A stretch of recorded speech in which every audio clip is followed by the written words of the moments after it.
പിതാവും പുത്രനും പരിശുദ്ധ റൂഹായുമാകുന്ന സത്യേക ദൈവത്തിൻ്റെ വലിയ തിരുനാമത്തിൽ തനിക്ക് സ്തുതി. നമ്മുടെ മേൽ തൻ്റെ അനുഗ്രഹങ്ങളും കരുണയും രണ്ട് ലോകങ്ങളിലും എന്നുവന്നേക്കും ചൊരിയപ്പെടുമാറാകട്ടെ. ആമീൻ.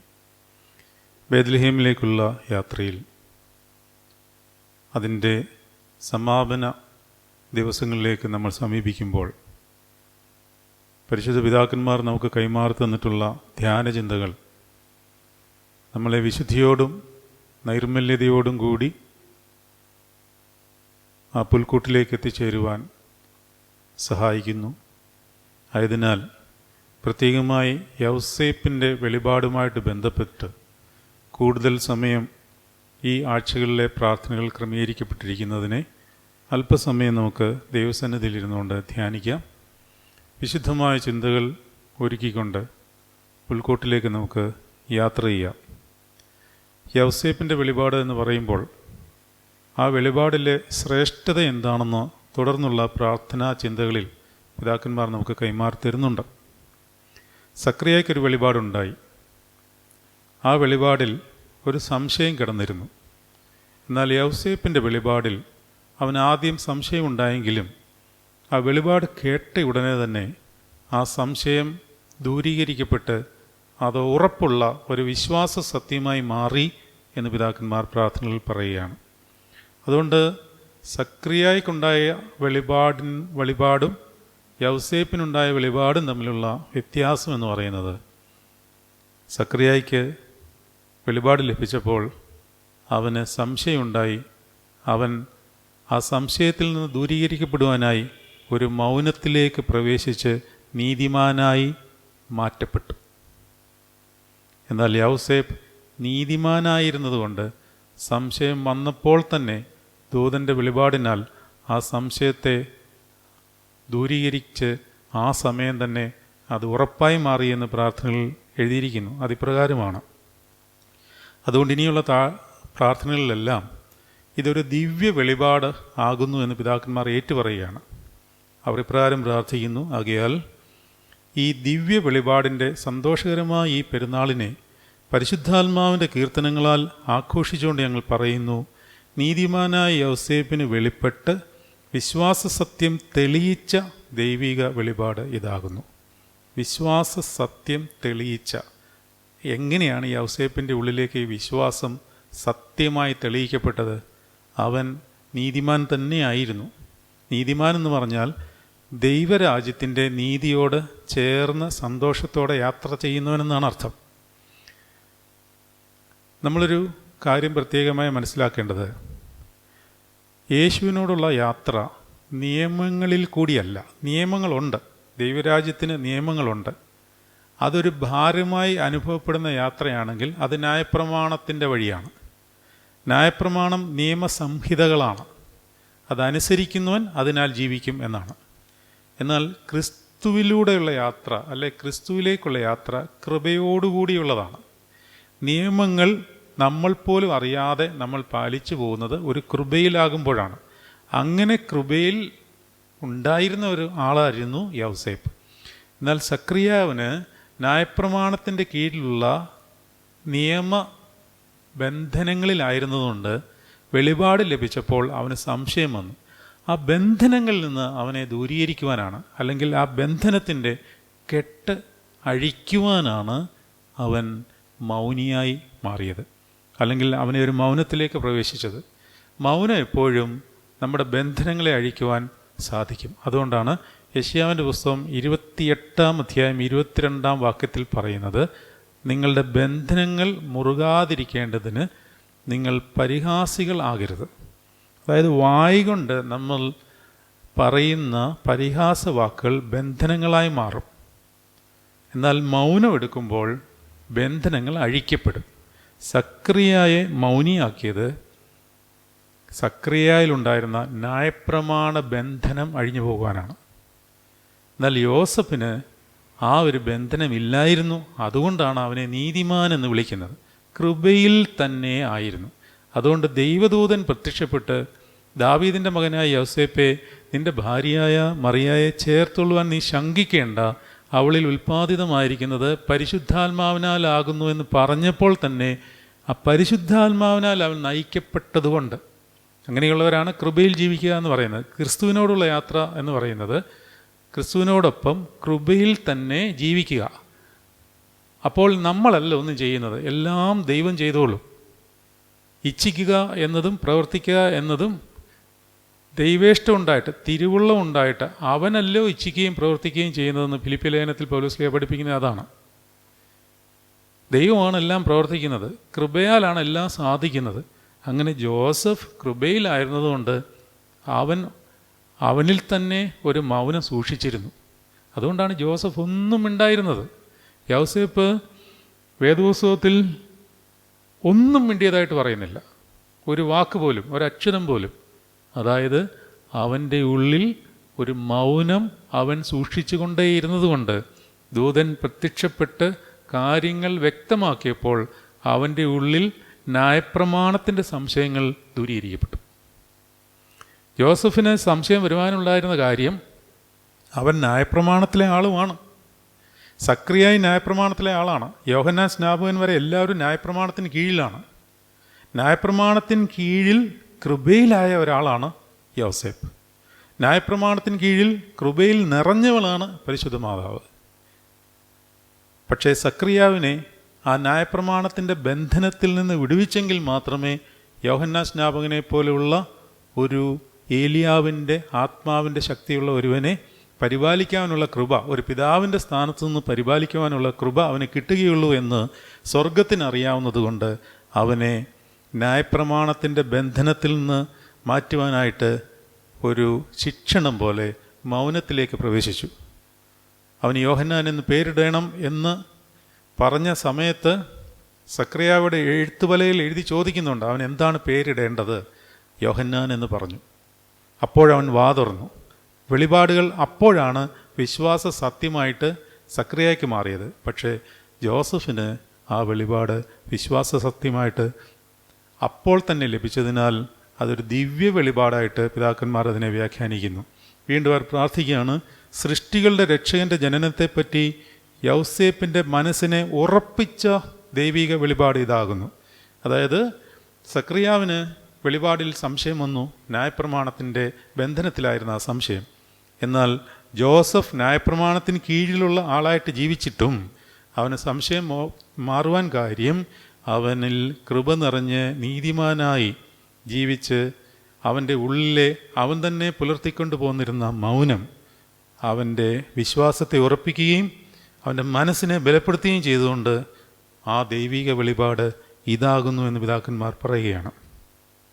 യൗസേപ്പിൻ്റെ ക്ഷമയെ പൂർത്തീകരിച്ച് കൃപ നിറഞ്ഞവളുടെ ശുശ്രൂഷയ്ക്ക് അവൻ്റെ മനസ്സിനെ ശക്തിപ്പെടുത്തിയ വെളിപാട് ഇതാകുന്നു. ഈ ശക്തിയും ബലവും ഉറപ്പുമെല്ലാം യോസഫിൻ്റെ നീതി എന്ന കവചത്തിൽ നിന്ന് വന്നതാണ്. നീതി എന്ന് പറഞ്ഞാൽ കൃപയിൽ പരിശുദ്ധാത്മാവ് വഴികാട്ടിയായി പരിശുദ്ധാത്മാവിനോടൊപ്പം യാത്ര ചെയ്യുന്നവരെയാണ് നീതിമാന്മാർ എന്ന് പറയുന്നത്. അവനാണ് പന പോലെ തളർത്തിടും, ലബാനോനിലെ ദേവദാരു പോലെ തഴയ്ക്കും. നമ്മൾ പാടാറുണ്ട്, നീതിമാൻ പന പോലെ തളർത്തിടുമേ വളരും അവൻ ലബനോൻ കാരകിൽ പോൽ. അപ്പോൾ യോസഫാണ് വേദോത്സവത്തിലെ നീതിമാന്മാരിൽ അഗ്രഗണ്യനായിട്ട് പറയുന്നത്. ഇയ്യോബിനേക്കാളിൽ നീതിമാനായിരുന്നു. കാരണം ഇയ്യോബ് 3-ാം അധ്യായം വായിക്കുമ്പോൾ തൻ്റെ ജനന ദിവസത്തെയും താൻ ജനിച്ച സമയത്തെയും ശപിക്കുന്നുണ്ട്. അത് ന്യായപ്രമാണത്തിൻ്റെ ബന്ധനമാണ്. നമുക്ക് പ്രതിസന്ധികൾ വരുമ്പോൾ, പ്രയാസങ്ങൾ വരുമ്പോൾ നമ്മൾ ശാപവാക്കുകൾ നമ്മൾ പറയുന്നുണ്ടെങ്കിൽ അതിൻ്റെ അർത്ഥം നമ്മളിപ്പോഴും പൈശാചിക ബന്ധനത്തിലാണ് എന്നുള്ളതാണ്. പക്ഷേ കർത്താവിൻ്റെ ജനനവും കാൽവറിയാകവും നമ്മുടെ മുമ്പിൽ ഒരു വലിയ മരുന്നായിട്ട് നിൽക്കുന്നതുകൊണ്ട് ഈ സമയത്ത് എപ്പോൾ വന്ന് നമ്മൾ അനുദപിച്ചാലും നമ്മളുടെ ഈ ബന്ധനങ്ങളെല്ലാം നീങ്ങിപ്പോവുകയും നമ്മുടെ ശാപമെല്ലാം മാറിപ്പോവുകയും ചെയ്യും. ഗലാത്യർ 3:13 മരത്തിന്മേൽ തൂങ്ങുന്നവനെല്ലാം ശപിക്കപ്പെട്ടവൻ എന്നെഴുതിയിരിക്കുന്നു. ക്രിസ്തു നമുക്ക് വേണ്ടി ശാപമായി ന്യായപ്രമാണത്തിൽ നിന്നുള്ള ശാപത്തിൽ നിന്ന് അവൻ നമ്മെ വിലയ്ക്ക് വാങ്ങി. അതുകൊണ്ട് യേശു ക്രിസ്തു ജനിച്ചത് ന്യായപ്രമാണത്തിന് കീഴെ സ്ത്രീയുടെ സന്തതിയായി ജനിച്ചത് അവൻ ന്യായപ്രമാണത്തിന് കീഴിലുള്ളവരെ സ്വതന്ത്രരാക്കുവാൻ വേണ്ടിയാണെന്ന് ഗലാത്യ ലേഖനത്തിൽ പഠിപ്പിക്കുന്നുണ്ട്. തമ്പുരാൻ ജനിച്ചത്, യേശുക്രിസ്തു ജനിച്ചത് ന്യായപ്രമാണത്തിന് കീഴേ ആണ്. അങ്ങനെ ജനിക്കുവാൻ കാരണം ന്യായപ്രമാണത്തിന് കീഴിലുള്ള എല്ലാവരെയും വിലയ്ക്ക് വാങ്ങിയിട്ട് അവരെ ന്യായപ്രമാണത്തിൻ്റെ കീഴിൽ നിന്നും രക്ഷിക്കുവാനാണ്. ഇനി നിയമങ്ങളല്ല നമ്മളെ നയിക്കുന്നത്. കൊല ചെയ്യരുത് എന്ന് പറയുമ്പോൾ കൊല ചെയ്യരുതല്ലോ എന്ന് പറഞ്ഞ് പേടിച്ച് നടക്കുകയല്ല. വ്യഭിചാരം ചെയ്യരുത് എന്ന് പറയുമ്പോൾ അയ്യോ എന്നെക്കൊണ്ട് ഇത് സാധ്യമാകില്ലല്ലോ, എങ്കിലും ന്യായപ്രമാണത്തിന് ഇങ്ങനെ ഒരു കൽപ്പനയുണ്ട്, അതുകൊണ്ട് പേടിച്ച് ചെയ്യാതിരിക്കുക. ക്രിസ്തുവിലെ സ്വാതന്ത്ര്യം അതല്ല. വ്യഭിചാരം ചെയ്യരുതെന്ന് ക്രിസ്തുവും പറഞ്ഞിട്ടുണ്ട്. അതുകൊണ്ടാണ് ന്യായപ്രമാണത്തിൻ്റെ ഒരു വള്ളിയും പുള്ളിയും അഴിഞ്ഞു പോകുന്നില്ല. ക്രിസ്തുവിൻ്റെ ന്യായപ്രമാണത്തിലും ഈ പഴയ നിയമത്തിലെ ന്യായപ്രമാണം അത് കിടപ്പുണ്ട്. അതുകൊണ്ടാണ് സ്വർഗരാജ്യത്തെപ്പറ്റി വർണ്ണിക്കുമ്പോൾ പഴയതും പുതിയതും ചേർത്ത് അതിനെ കോർത്തിണങ്ങുന്നവനാണ് സ്വർഗരാജ്യം അവകാശമാക്കുന്നതെന്ന് സ്വർഗരാജ്യം എന്താണെന്നുള്ള ഉപമയിൽ മത്തായി ശ്ലീഹ എഴുതിയ സുവിശേഷത്തിൽ കർത്താവ് പഠിപ്പിക്കുന്നുണ്ട്. പഴയതിനെയും പുതിയതിനെയും ചേർത്ത് കൊണ്ടുപോകുന്നവനാണ്. അതായത് ന്യായപ്രമാണം എന്ന് പറയുന്നത് അതിൻ്റെ വള്ളിയും പുള്ളിയും അഴിഞ്ഞു പോകത്തില്ല. ക്രിസ്തുവിലാകുന്നവന് ഈ ന്യായപ്രമാണം ഉണ്ട്, ക്രിസ്തുവിൻ്റെ ന്യായപ്രമാണം ഉണ്ട്. പക്ഷേ അതിൻ്റെ ഒരു സവിശേഷത എന്ന് പറയുന്നത് ഇത് ന്യായപ്രമാണമായിട്ട് നമുക്ക് തോന്നുന്നില്ല. കാരണം ഈ ന്യായപ്രമാണം നമ്മളെ കൊണ്ട് നിവർത്തിപ്പിക്കുന്നത് നമ്മളല്ല, പരിശുദ്ധാത്മാവാണ്. അതുകൊണ്ട് വ്യഭിചാരം ചെയ്യരുത്, അല്ലെങ്കിൽ കള്ളം പറയരുത്, മോഷ്ടിക്കരുത് എന്നുള്ള കൽപ്പന അവിടെ അങ്ങനെ ഇരിക്കുമ്പോൾ തന്നെ നമ്മുടെ ഉള്ളിൽ ആ വ്യഭിചാരത്തിൻ്റെ കറ അല്ലെങ്കിൽ അന്ധകാരം ഇല്ലാതാകുമ്പോൾ അതിനെപ്പറ്റിയുള്ള ചിന്ത നമുക്കില്ലാതാവുന്നു. കള്ളം പറയരുത്, മോഷ്ടിക്കരുത്, കൂട്ടുകാരൻ്റെ ഭാര്യയെ മോഹിക്കരുത്, ദൈവത്തിൻ്റെ നാമം വൃഥ എടുക്കരുത്, ഇങ്ങനെയുള്ള കൽപ്പനകൾ പരിശുദ്ധാത്മാവ് നമ്മുടെ ഉള്ളിൽ നിന്നുകൊണ്ട് നമ്മളെ പഠിപ്പിക്കുകയും നയിക്കുകയും ചെയ്യുമ്പോൾ സംഭവിക്കുന്നത് എന്താണെന്ന് ചോദിച്ചാൽ അവിടെ നമ്മൾ പോലും അറിയാതെ നമ്മൾ ദൈവരാജ്യത്തിലെ നീതിമാന്മാരാകും. അങ്ങനെ മാത്രമേ ദൈവരാജ്യത്തിലെ നീതിമാന്മാരാകുവാൻ പറ്റത്തുള്ളൂ. നമ്മൾ യേശുക്രിസ്തുവിൻ്റെ ദൈവരാജ്യത്തിൻ്റെ കൽപ്പനകൾ സ്വയമായി പാലിക്കുവാൻ ശ്രമിച്ചാൽ തീർച്ചയായും പരാജയപ്പെട്ടു പോകും. അതേസമയം പരിശുദ്ധാത്മാവിൻ്റെ കൃപയിൽ പരിശുദ്ധാത്മാവ് നമ്മളെ വഴി നടത്തുമ്പോൾ നമ്മൾ യൗസേപ്പിനോടൊപ്പം നീതിമാനായി മാറ്റപ്പെടും. ഇതാണ് യൗസേപ്പിൻ്റെ നീതിമാൻ എന്ന പദവിയുടെ പ്രത്യേകതയും ആ നീതിമാൻ്റെ പദവി നമ്മൾ ഏറ്റെടുക്കേണ്ടത്. കർത്താവിനെ സംരക്ഷിക്കേണ്ട ചുമതല നമുക്കുണ്ടെന്ന് പറയുന്നു, അല്ലെങ്കിൽ നമ്മൾ അങ്ങനെ പഠിച്ചു കഴിഞ്ഞു. യൗസേപ്പ് നീതിമാനായിരുന്നതുകൊണ്ട് സംശയലേശമന്യേ ദൈവപുത്രനായവൻ തന്നെയാണ് അവളിൽ നിന്ന് ജനിക്കുന്നതെന്ന് ഉള്ളിൽ ഉറച്ച വിശ്വാസത്തിൽ ബോധ്യം വരികയും ആ അമ്മയുടെയും ദൈവത്തിൻ്റെയും സംരക്ഷണം ഏറ്റെടുത്തെങ്കിൽ നമ്മുടെ ഉള്ളിൽ നമ്മളിൽ നിക്ഷേപിക്കപ്പെട്ടിരിക്കുന്ന സൗജന്യമായി നമുക്ക് ലഭിച്ചിരിക്കുന്ന അച്ചാരമായി നമ്മളിൽ മുദ്രയിട്ടിരിക്കുന്ന പരിശുദ്ധാത്മാവിനെ സംരക്ഷിക്കേണ്ട യൗസേപ്പിന് ലഭിച്ച അതേ വെളിപാടിൻ്റെ ഉത്തരവാദിത്വം നമ്മൾ ഏറ്റെടുക്കുമ്പോൾ നമ്മളിലും ഈ ക്രിസ്മസിൽ ഒരു ദിവ്യ വെളിപാട് കർത്താവ് തന്നിരിക്കുന്നു എന്നുള്ള കാര്യം ഈ സമയത്ത് പ്രബോധിപ്പിക്കുകയാണ്. അതോടൊപ്പം തന്നെ അവർ പ്രാർത്ഥനയിൽ ഇപ്രകാരം പറയുന്നു: ലോക രക്ഷകൻ്റെ ജനനം തന്നെ അതെന്ന് വിശുദ്ധ സഭയ്ക്ക് സംശയരഹിതമായി ഉറപ്പുവരുത്തുകയും യൗസേപ്പിനെ സംശയരഹിതനാക്കുകയും ചെയ്ത ദിവ്യ വെളിപാട് ഇതാകുന്നു. പരിഭ്രമിച്ചിരുന്ന യൗസേപ്പിൻ്റെ ഹൃദയത്തിന് ഉറപ്പുവരുത്തി അവന് സുസ്ഥിര ലക്ഷ്യം നൽകിയ ദിവ്യ വെളിപാട് ഇതാകുന്നു. ഒരു ലക്ഷ്യമുണ്ടായി. എന്താണ് ആ ലക്ഷ്യം? കർത്താവിനെ സംരക്ഷിക്കുക, കർത്താവിൻ്റെ അമ്മയെ സംരക്ഷിക്കുക. ഈ രണ്ട് ഉത്തരവാദിത്തങ്ങളും പുതിയ നിയമത്തിലെ ഇസ്രായേലായ നമുക്ക് തമ്പുരാൻ നൽകിയാണ്. കർത്താവിൻ്റെ അമ്മയെ ബഹുമാനിക്കണം, കർത്താവിനെ സംരക്ഷിക്കണം, ദൈവമാതാവിനെ എപ്പോഴും ബഹുമാനിക്കണം, അതുപോലെ തന്നെ കർത്താവിനെ സംരക്ഷിക്കണം. കർത്താവിനെ സംരക്ഷിക്കുക എന്ന് പറഞ്ഞാൽ നമ്മളിൽ നിക്ഷിപ്തമായിരിക്കുന്ന പരിശുദ്ധാത്മാവിനെ ഭംഗം കൂടാതെ കാത്തു സൂക്ഷിക്കുക എന്ന് പറഞ്ഞാൽ പരിശുദ്ധാത്മാവിനെ ദുഃഖിപ്പിക്കാതിരിക്കുക. പൗലോസ്ലീഹ അത് പഠിപ്പിക്കുന്നുണ്ട്. പരിശുദ്ധാത്മാവിനെ ദുഃഖിപ്പിക്കരുത്, അതിനാണല്ലോ നിങ്ങൾ മുദ്രയിടപ്പെട്ടിരിക്കുന്നത്. കാരണം പരിശുദ്ധാത്മാവിനാൽ നമ്മുടെ നെറ്റിയിൽ മേൽ മൂറോനാൽ അഭിഷേകം ചെയ്ത മുദ്ര ഹൃദയത്തിൻ്റെ ഭിത്തികളിൽ മേലാണ് അത് പതിഞ്ഞിരിക്കുന്നത്. അതിൻ്റെ അടയാളമായിട്ട് നമ്മുടെ നെറ്റിയിന്മേൽ പതിക്കുമ്പോൾ ഹൃദയത്തിൽ പതിഞ്ഞിരിക്കുന്ന ആ മുദ്ര ഒരിക്കലും മാറിപ്പോവുകയില്ല, അത് മാഞ്ഞു പോകുന്നതല്ല. അതുകൊണ്ടാണ് ഏത് പാപിക്കും അനുദപിക്കുന്ന മൊമെൻറ്റിൽ രക്ഷയുണ്ടാവുന്നത്. കാരണം അവൻ മുദ്രയിടപ്പെട്ടു. കള്ളൻ എങ്ങനെയാണ് രക്ഷ കിട്ടിയത്? കള്ളൻ ആ ലാസ്റ്റ് മൊമെൻറ്റിൽ എങ്ങനെ രക്ഷ കിട്ടുന്നു? അത് കിട്ടിയത് കർത്താവിൻ്റെ രക്തം അവൻ്റെ ദേഹത്തേക്ക് തെറിച്ചു. കർത്താവിൻ്റെ രക്തം അവൻ്റെ ദേഹത്തേക്ക് തെറിച്ചപ്പോൾ കർത്താവിൻ്റെ രക്തത്താൽ അവൻ തളിക്കപ്പെട്ട് മുദ്രയിടപ്പെട്ടു. 1 പത്രോസ് 1:3 കാര്യം പറയുന്നുണ്ട്. പിതാവാം ദൈവത്തിൻ്റെ മുന്നറിവിനൊത്തോണം ആത്മാക്കളുടെ രക്ഷയ്ക്കായിട്ട് ക്രിസ്തുയേശുവിൻ്റെ രക്തത്തിനാൽ തളിക്കപ്പെട്ടിരിക്കുന്ന വൃതന്മാരായവർക്ക് എഴുതുന്നത് എന്ന് പത്രോസ്ലീഹ പറയുമ്പോൾ, ക്രിസ്തു യേശുവിൻ്റെ രക്തത്താൽ തളിക്കപ്പെടുമ്പോൾ ഒരു മുദ്ര നമ്മളിൽ മേൽ വന്ന് വീഴും. ഇസ്രായേൽ മക്കൾ മിസ്രയീമിൽ നിന്ന് രക്ഷപ്പെടുവാനായി അവസാനത്തെ ബാധ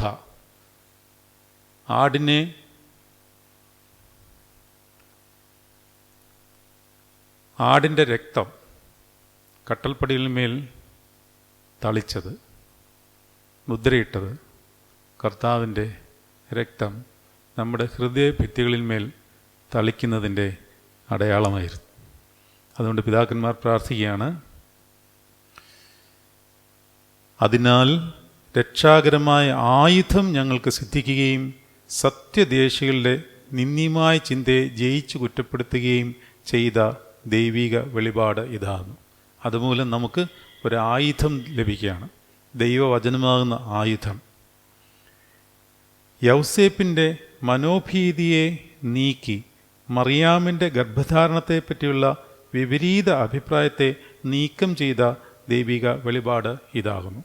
അതുകൊണ്ട് ഈ ദൈവിക വെളിപാടിനെ പറ്റി ദീർഘമായ പ്രാർത്ഥനകൾ ഇവിടെ എഴുതിയിട്ടുണ്ട്. നമുക്ക് സമയപരിമിതി കൊണ്ട് തൽക്കാലം ഈ പ്രാർത്ഥനകൾ മാത്രം നമുക്ക് ഇന്നത്തെ ചിന്തയ്ക്കായിട്ട് എടുക്കാം. ഈ യൗസേപ്പിൻ്റെ വെളിപാട് നീതിമാനുകൾ ലഭിച്ച വെളിപാടാണ്. അങ്ങനെ ഒരു വെളിപാട് നമുക്ക് ഈ യാത്രയിൽ ലഭിക്കണം. നമ്മളൊരു യാത്രയിലാണ്, ഒരു നക്ഷത്രം നമ്മളും കണ്ടിട്ടുണ്ട്. ആ നക്ഷത്രത്തെ നോക്കി നമ്മൾ യാത്ര ചെയ്യുകയാണ് ബേത്ലഹേമിലെ പുൽക്കൂട്ടിലേക്ക്. നമ്മളിലോ ഇത് നിക്ഷിപ്തമാണ്, എങ്കിലും അതിൻ്റെ ഹയർ സ്റ്റേജിലേക്കാണ് നമ്മളിപ്പോൾ യാത്ര ചെയ്യുന്നത്. നമ്മുടെ ഉള്ളിൽ കർത്താവുണ്ട്, പിന്നെ ഏത് കർത്താവിനെ ഞാൻ അന്വേഷിച്ച് പോകുന്നത് എന്നുള്ളൊരു ചോദ്യമല്ല. ആ കർത്താവിൻ്റെ പരിശുദ്ധിയുടെ ഉന്നത തലങ്ങളിലേക്കാണ് നമ്മൾ യാത്ര ചെയ്യുന്നത്. ഇപ്പോൾ യാത്ര ചെയ്യുന്ന ആ യാത്രയിൽ നിന്ന് അല്പം കൂടെ ശ്രേഷ്ഠമായ പരിശുദ്ധിയുടെ വഴി, ആ ഒരു യാത്രയിലാണ് പരിശുദ്ധാത്മാവിൻ്റെ കൃപ കൂടെ ഇരുന്ന് നീതിമാനായി നമ്മളാകേണ്ടത്. അപ്പോൾ ഉള്ളിൽ ലഭിച്ചിരിക്കുന്ന പരിശുദ്ധാത്മാവിനെ കാത്തു സൂക്ഷിച്ചുകൊണ്ട് പരിശുദ്ധിയുടെ അടുത്ത സ്റ്റേജിലേക്കാണ് നമ്മൾ യാത്ര ചെയ്യുന്നത്. അതുകൊണ്ട് പുറമേയുള്ള ആഘോഷങ്ങൾ മാത്രം ക്രിസ്മസ് എന്നുള്ള പേരിൽ ആഘോഷിച്ചിട്ട് നമ്മൾക്ക് അകത്തെ വിശുദ്ധി കാക്കുവാൻ സാധിക്കുന്നില്ലെങ്കിൽ ഇതെല്ലാം വ്യർത്ഥമായി പോകും. അതുകൊണ്ട് ദൈവം എല്ലാവരെയും അനുഗ്രഹിക്കട്ടെ. യൗസേപ്പിന് കിട്ടിയ വെളിപാട് നമുക്ക് ലഭിക്കുവാനും നീതിമാന്മാരായി എണ്ണപ്പെടുവാനും പരിശുദ്ധാത്മാവിനാൽ നയിക്കപ്പെടുന്നവരാകുവാനും അങ്ങനെ കൃപയിൽ ജീവിച്ച് ക്രിസ്തുവിൻ്റെ സ്വാതന്ത്ര്യം, ന്യായപ്രമാണം ഒരു വശത്തിരിക്കുമ്പോഴും ആ സ്വാതന്ത്ര്യം അതെനിക്കൊരു ഭാരമല്ല. കാരണം ക്രിസ്തു ന്യായപ്രമാണത്തിന് കീഴിൽ ജനിച്ചവനായി ന്യായപ്രമാണത്തെ കുരിശിൽ തറച്ചു. ഇനി നിയമങ്ങളല്ല നമ്മളെ ഭരിക്കുന്നത്, സ്നേഹമാണ്. സ്നേഹവും കൃപയും, സ്നേഹം കൃപയും നമ്മളെ ഭരിക്കുമ്പോൾ ക്രിസ്തുവിനോട് സ്നേഹം വർദ്ധിക്കുകയും പരിജ്ഞാനത്തിൽ നിറയുകയും വിശുദ്ധരായി തീരുകയും ബേത്ലഹേമിൻ്റെ പരിശുദ്ധിയുടെ അടുത്ത സ്റ്റേജിലേക്ക് നമ്മൾ യാത്ര ചെയ്യുന്നു. അങ്ങനെ നമ്മുടെ മരണം വരെയും ഈ ഓരോ വർഷവും ബേത്ലഹേമിലേക്ക് യാത്ര ചെയ്യുമ്പോൾ പുതിയ പുതിയ വിശുദ്ധിയുടെ പുൽക്കൂട്ടിലേക്കാണ് യാത്ര ചെയ്യുന്നത്. അല്ലാതെ എല്ലാ വർഷവും എന്തെങ്കിലും ഒരു പെരുന്നാൾ ആഘോഷിച്ച് പോവുകയല്ല. കഴിഞ്ഞ വർഷം നമ്മൾ കണ്ട പുൽക്കൂടിനേക്കാളിൽ ശോഭയുള്ള ഒരു പുൽക്കൂട്ടിലേക്ക് നമ്മൾ യാത്ര ചെയ്യുകയാണ്. ദൈവം എല്ലാവരെയും അനുഗ്രഹിക്കട്ടെ.